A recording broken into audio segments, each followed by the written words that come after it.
You're going to look incredible in this one.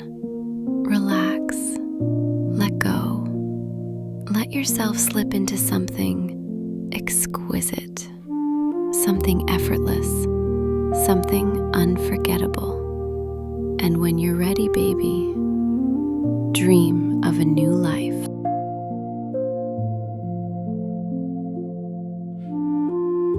My Best Friend's Girlfriend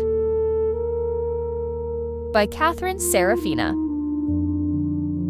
Chapter 2. I was still half asleep at my desk, nursing my second cup of coffee and trying to muster the energy to deal with the day, when my phone buzzed on the desk and Garrett's name popped up on the screen. "Garrett?" I answered, yawning. "It's barely 9. What's going on?" "I think I have an idea," he said, his voice crackling with excitement. I sat up a little straighter. "Seriously? What kind of idea?"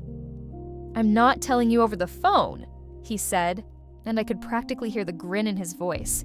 "Meet me for lunch. Usual spot?" I sighed. "All right, fine, but it better be good." "You won't believe it," he said cryptically before hanging up. The hours dragged into lunch. My curiosity peaked and my caffeine buzz long gone. When I finally arrived at our favorite Chinese restaurant, Garrett was already at the table, practically bouncing in his seat. He grinned when he saw me. "Peter, you're going to love this." "I'm not going to love anything until I eat," I said, sliding into the booth. "Now spill. What's got you so hyped?" He leaned in, lowering his voice like he was about to share a state secret. "You know how my dad's company owns like 1,000,000 smaller companies no one's ever heard of?" I nodded, chewing on a piece of crispy wonton. "Yeah, your dad's empire of mystery businesses. So what?"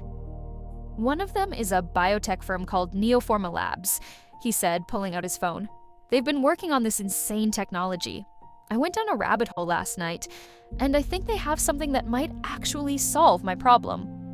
He slid his phone across the table, and I leaned in to look at the screen. It was an internal company website, showcasing something called EvoSkin. "What the hell is this?" I asked, scrolling through the description.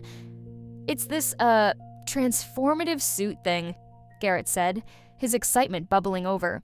"It's supposed to fit over your body and completely change your physical appearance. They developed it for medical applications. Burn victims, reconstructive surgery, stuff like that, but they've been testing it for broader uses, like undercover work or even high-end entertainment." I stared at him, then back at the screen. The description was full of buzzwords: adaptive, customizable, real-time transformation. It was almost too sci-fi to believe. "Wait, are you saying you think this thing can turn someone into a whole different person?" Garrett nodded enthusiastically. "Exactly. It can make someone look completely different. I mean, think about it, Peter. If we can get our hands on one of these, it could transform you into exactly what my parents expect to see." I froze, the piece of wonton halfway to my mouth. "Hold on. Are you suggesting I wear this thing?" He shrugged sheepishly. "Well, yeah, you said it yourself. You know me better than anyone. You could pull this off in a way no one else could. And with EvoSkin, it'd actually be believable." I stared at him, my mind racing between disbelief and the absurdity of it all. "You've officially lost it, Garrett." "Just hear me out," he said quickly, leaning forward. "I know it's crazy, but this could actually work. And think about it. No awkward fake chemistry, no trying to train someone to know everything about me in 4 days. We just need to figure out how to get access to Neoforma Labs." I leaned back, shaking my head. "I can't believe I'm even considering this." "You are considering it, though," Garrett said, a triumphant smile spreading across his face. I sighed, rubbing my temples. "God help me. Fine. What's the plan?" Garrett was still animatedly explaining how the EvoSkin worked, but I couldn't get past the absurdity of it. "I'm sorry, but this is insane. Nobody's ever heard of this lab or this thing. Are you sure it's even real?" He rolled his eyes. "Yes, Peter, it's real. Neoforma Labs is one of my dad's subsidiaries. They're low-key, but they're legitimate. I swear." But the more I thought about it, the more something didn't sit right. Then, like a light bulb flicking on in my head, it hit me. The most obvious problem that should have been my first argument. I froze, putting my chopsticks down. "Oh my God," I blurted out, louder than I intended. "You want me to be a chick?" Garrett immediately shushed me, his eyes darting around the restaurant to see if anyone had heard. "Will you keep your voice down?" he hissed, his face reddening. I wasn't having it. "Don't care, that's what this is, isn't it? You want me to wear this thing and be a chick? Your girlfriend, admit it." He sighed, pinching the bridge of his nose. "Calm down, okay? It's not what you're making it out to be."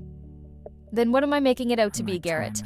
Because from where I'm sitting, you're asking me to pretend to be a woman and cozy up to you in front of your parents. Do you have any idea how insane that sounds?" "It's not like we'd actually be doing anything," he argued, trying to keep his voice calm. "It's just for show. We go to the gala, hang out, act like a couple, and that's it. No big deal." "No big deal?"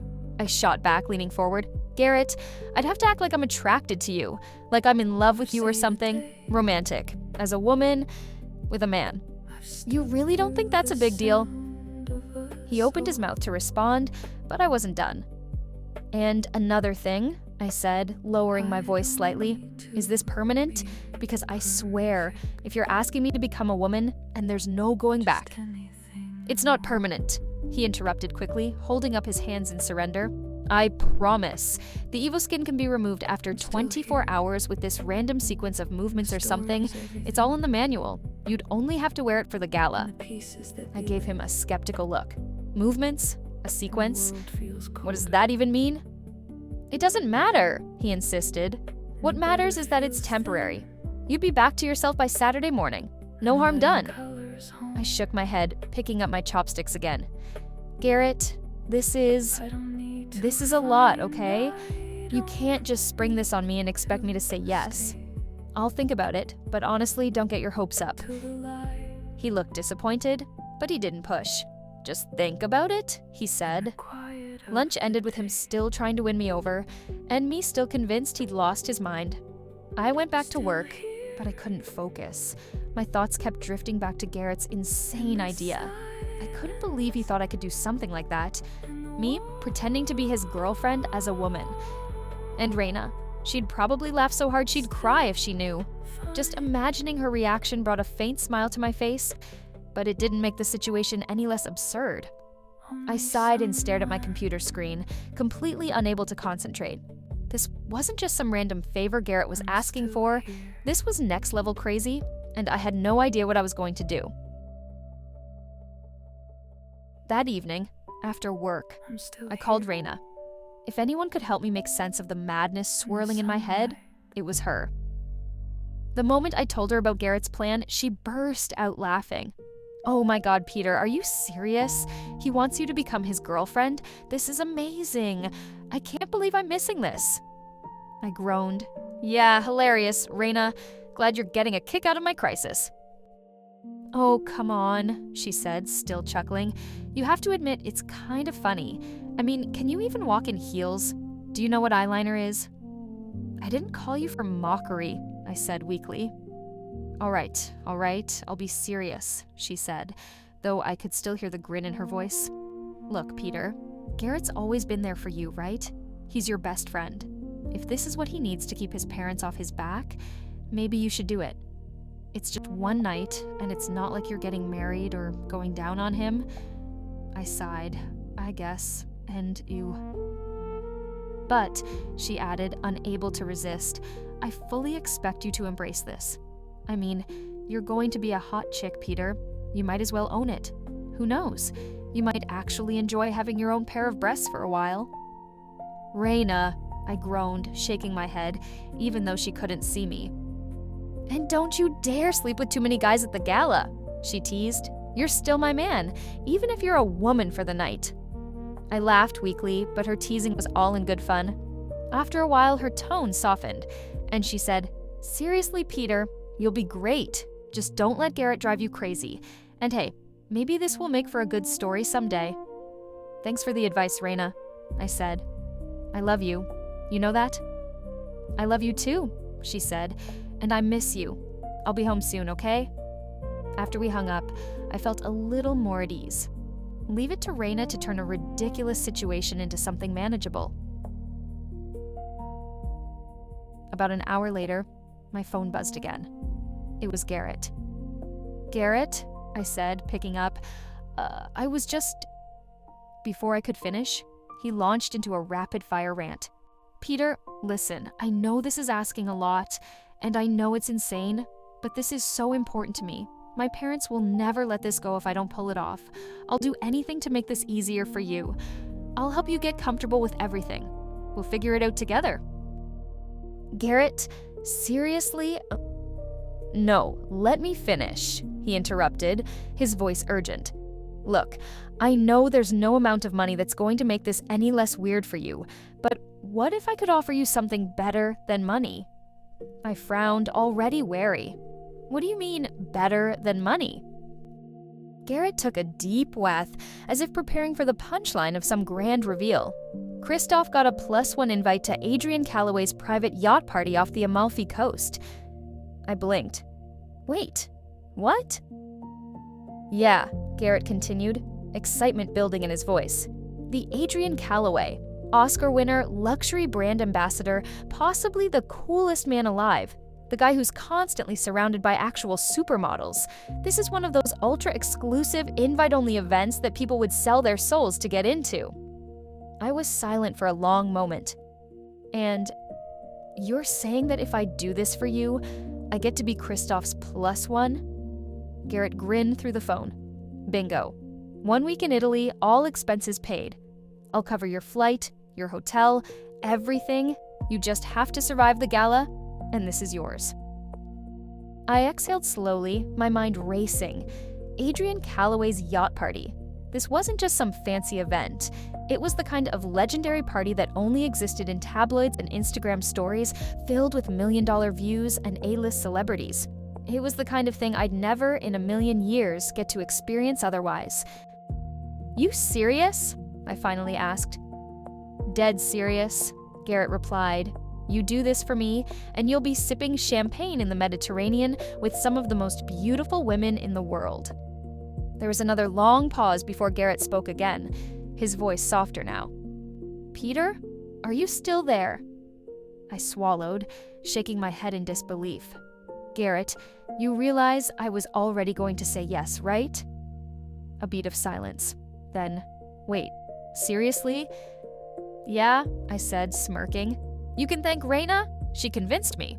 Also, I can't have you screwing this up without me." Garrett let out a breathless laugh, pure relief washing over him. "Peter, you have no idea how much this means to me. I owe you so much. And seriously, you won't regret this." I chuckled. "Garrett, calm down. I haven't even put the thing on yet. For all we know, this Evo skin could turn me into an alien instead of your dream girlfriend." He laughed nervously. "Maybe my dream girlfriend is an alien. But really, I promise to make this as easy as possible for you. We'll work through everything together." I sighed, still trying to wrap my head around what I'd just agreed to. "You'd better, because if this goes sideways, I'm never letting you live it down, Captain Kirk." "You won't regret it," he repeated, his voice buzzing with excitement. "We'll make this work, Peter. Trust me." I leaned back in my chair, letting out a long breath. "We'll see about that." "All right," Garrett said, still sounding like he was grinning from ear to ear. "I just have to order the Evo skin. I'll do it tonight and it should arrive by Thursday. Perfect timing." I raised an eyebrow. "Wait, you still have to order it? How does that work? And Thursday? That's cutting it pretty close, don't you think?" "It'll be fine," he said dismissively. "They're pretty quick with shipping, but I still need to pick out the style." "Style?" I repeated, frowning. "What's that supposed to mean?" He hesitated. "Well, the Evo skin has a bunch of models, with some options you can customize. But I already told my parents a few details about my girlfriend, so I have to stick to those." I narrowed my eyes. "Details? What kind of details?"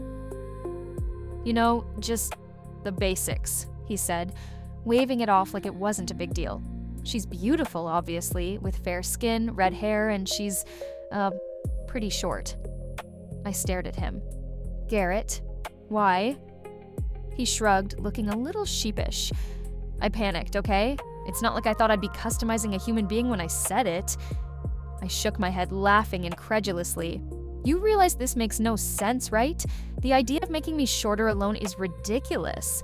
You can't just shrink me. It's all part of the Evo skin tech, he said, grinning like he just revealed the coolest toy in the world.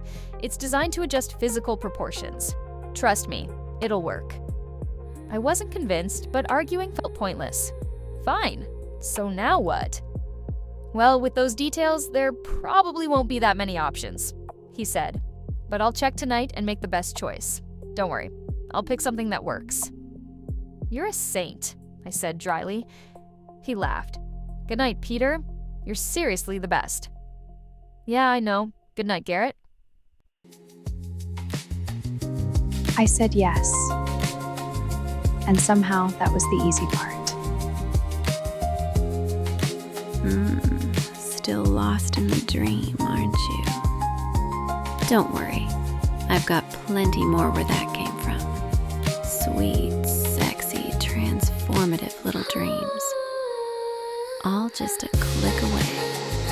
And if you're craving the naughty versions, the ones too hot for YouTube, you know exactly where to find them. On my Patreon. I'll be waiting, gorgeous.